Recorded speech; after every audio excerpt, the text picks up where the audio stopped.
ధర్మపురికి వెళ్లే దారిలో వైతరణి నది ఒడ్డున ఎదురు చూసే వాళ్ళ చివరి శరణాలయం ఈ వలయం. ఒకసారి లెటర్ చూడండి, ఇది ఫేక్ జాయినింగ్ లెటర్. ఎవరో ఆర్పిఎఫ్ కానిస్టేబుల్ జాబ్ ఇప్పిస్తానంటే వాళ్ళ మాటలు నమ్మి ఒక బ్రదర్ 7 లక్షల రూపాయలు కట్టి మోసపోవడం జరిగింది. Be careful.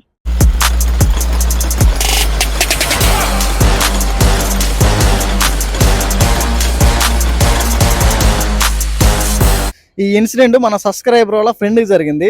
అయితే తన ఏం చేసిందంటే, ఎవడో చెప్పాడు ఆర్పిఎఫ్ కానిస్టేబుల్ జాబ్ ఇప్పిస్తాం డబ్బులు కడితే అని చెప్పి. సరే అని చెప్పేసి తన మాటలు నమ్మి, ఇంకా ఎలా నమ్మాడో ఇంకా ఏ విధంగా కాంటాక్ట్ అయ్యారు అవన్నీ మనకు తెలియదు. సరే అని చెప్పేసి వాళ్ళ మాటలు నమ్మి ఇతను ఏం చేశాడంటే 7 లక్షల రూపాయలు అయితే కట్టాడు. ఇంకా అప్పుడు వాళ్ళు ఏం చెప్పారంటే, ఇంకా ఎగ్జాము, ఈవెంట్స్, మెడికల్ టెస్ట్ ఇంకా ఏముండవు, డైరెక్ట్గా పోస్టింగ్ లెటర్ ఇంటికి వస్తుందని చెప్పారు. సరే అని చెప్పేసి ఎలా నమ్మారో ఏంటో మనకైతే తెలియదు. డబ్బులు కట్టేశారు వీళ్ళు. కట్టేసిన తర్వాత కొన్ని రోజులు కాల్ లెటర్ అయితే వచ్చింది. ఇక్కడ కామెడీ ఏంటంటే, మనకి నోటిఫికేషనే రాలేదు, ఇంకా వీళ్ళకి పోస్టింగ్లు కూడా ఇచ్చేస్తున్నారు. మనకి టెక్నాలజీ ఇంత డెవలప్ అవుతున్నా సరే వీళ్ళు ఇలాంటి వ్యక్తులను ఎలా నమ్ముతున్నారో అర్థం కావట్లేదు. ఇంకా వీళ్ళు డబ్బులు కట్టేసిన తర్వాత కాల్ లెటర్ వచ్చింది. డిసెంబర్ 9న, ఈ మంత్ డిసెంబర్ 9న కాల్ లెటర్ అయితే ఇంటికి వచ్చింది. అయితే తను ఏం చేశాడంటే, మన సబ్స్క్రైబర్ వాళ్ళ ఫ్రెండే కదా, అతనికి సెండ్ చేసి నాకు ఇలా జాబ్ వచ్చేసింది, ఇంకా నేను జాయిన్ అవడానికి వెళ్తాను, 15-19 లోపు రమ్మన్నారని చెప్పేసి చెప్పాడు. ఇంకా తను ఏం చేశాడు, మన సబ్స్క్రైబర్ నాకు సెండ్ చేశాడు ఆ లెటర్. అన్న ఇది ఇలా జరుగుతుంది, ఇదే జాయినింగ్ లెటర్ చూడండి. ఈ లెటర్ చూడగా నేనే షాక్ అయ్యాను. సేమ్ యాస్టీస్ గా ఒరిజినల్ అనే టైప్ చేసి పెట్టాడు. వాడు ఎంత ఒరిజినల్ గా టైప్ చేసి పెట్టినా సరే మనం ఆ లెటర్ చూడగానే అర్థమైపోతుంది ఏది అఫీషియల్ ఏది ఫేక్ అని చెప్పేసి. మనం టైప్ చేసే విధానంలోనే తెలుసుకోవచ్చు. ఇక్కడ చూడండి ఎన్ని మిస్టేక్స్ ఉన్నాయో ఈ లెటర్ లో. ఇక్కడ కొన్నేమో బోల్డ్ లెటర్స్ పెట్టాడు, కొన్నేమో నార్మల్ లెటర్స్ ఉన్నాయి. ఇక్కడ డేట్ చూడండి, 9వ తారీఖు డిసెంబర్ 2023 ఉంది. ఇక్కడేమో నార్మల్ లెటర్స్. ఇక్కడ సబ్జెక్ట్ లో కనుక చూసుకున్నట్టు బోల్డ్ లెటర్స్ పెట్టాడు. ఆ తర్వాత ministry of railways Dhanbad division అంట. మినిస్ట్రీ ఆఫ్ రైల్వేస్ మనకి న్యూఢిల్లీ. తర్వాత రిక్రూట్మెంట్స్ ఆర్పిఎఫ్ అంట, అసలు దీనికి అర్థమే లేదు. ఆ తర్వాత register post RPF control room railway board అంట. ఆర్పిఎఫ్ కంట్రోల్ రూమ్ నుండి లెటర్ వేసాడు.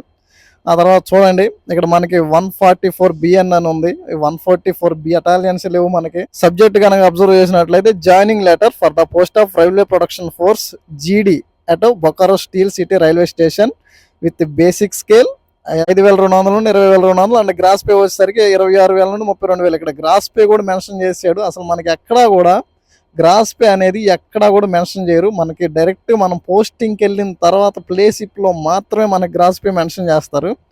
ఆ తర్వాత ఇక్కడ చూడండి మనకి స్టాంప్స్ కూడా డిఫరెంట్గా ఉన్నాయి. ఇక్కడ ఈజీగా తెలుసుకోవచ్చు. స్టాంప్స్ కూడా డిఫరెంట్, 3 స్టాంపులు ఒకసాటే వేసాడు. ఎందుకు వేసాడో కూడా తెలియదు. స్టాంప్స్ చూడంగా చెప్పేసి ఇది ఫేక్ అని.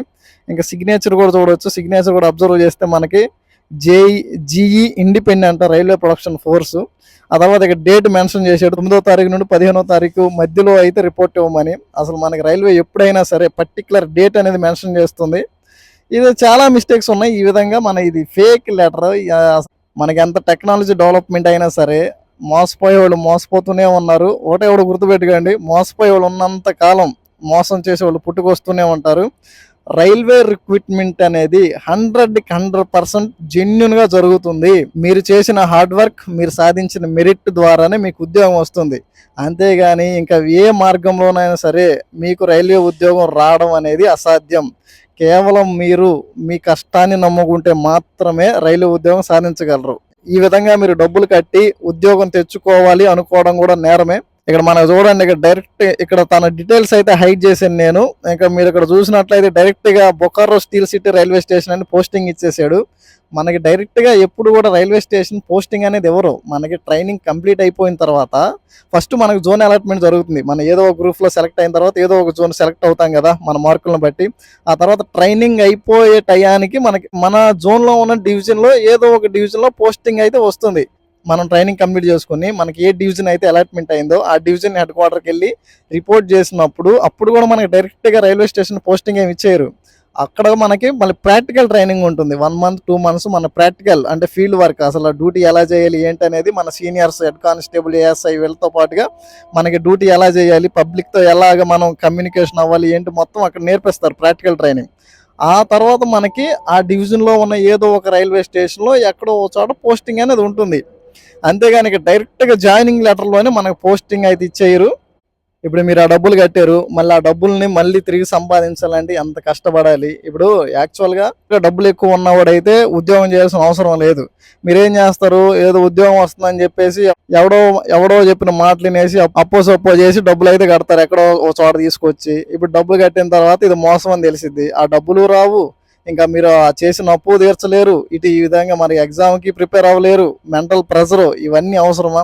మీరు ఈ ప్రయత్నాలన్నీ కూడా మీరు చదువు మీద చేస్తే, కష్టపడితే మీకు ఉద్యోగం అనేది ఒక్క రూపాయి కూడా ఎవ్వరికి కూడా కట్టకుండా మీరు ఉద్యోగం సాధించవచ్చు. ఈ ప్రయత్నాలన్నీ మీరు చదువుకోవడానికి చేయండి. రైల్వేనే కాదు, ఏ డిపార్ట్మెంట్లోనైనా సరే మీరు ఇలాగ డబ్బులు కట్టి ఉద్యోగం తెచ్చుకోవాలనుకుంటే మీ మీద కూడా లీగల్గా యాక్షన్ తీసుకునే అవకాశం ఉంటుంది. అది నేరం. ఓకే, కష్టపడి సంపాదించిన డబ్బును ఈజీగా వదులుకోవచ్చా? డబ్బులు ఎవరికి ఊరికే రావు. ఇంకా ఇవి మనకు తెలిసినవి కొన్నే, ఇంకా మనకు తెలియకుండా చాలానే జరుగుతుంది ఇలాంటి మోసాలు. అవి రైల్వే జాబ్స్ ఇప్పిస్తామని చెప్పవచ్చు, ఇంకా స్టేట్ గవర్నమెంట్కి సంబంధించి వివిధ రకాల డిపార్ట్మెంట్స్లో జాబ్స్ ఇప్పిస్తామని చెప్పవచ్చు, ఇంకా కాంట్రాక్ట్ బేసిక్ జాబ్స్ ఇప్పిస్తామని చెప్పి కూడా డబ్బులు కట్టించుకుని ఈ విధంగా మోసం అయితే చేస్తున్నారు. మనం డైలీ న్యూస్ పేపర్స్లో చదువుతూ ఉంటాం, టీవీ ఛానల్స్లో చూస్తూ ఉంటాం, ఇంకా ఫ్రెండ్స్ ద్వారానో ఎవరి ద్వారానో వింటూ ఉంటాం. ఎన్ని ఎన్ని ఎన్ని ఎన్ని ఎన్ని ఎన్ని దారుణాలు సార్.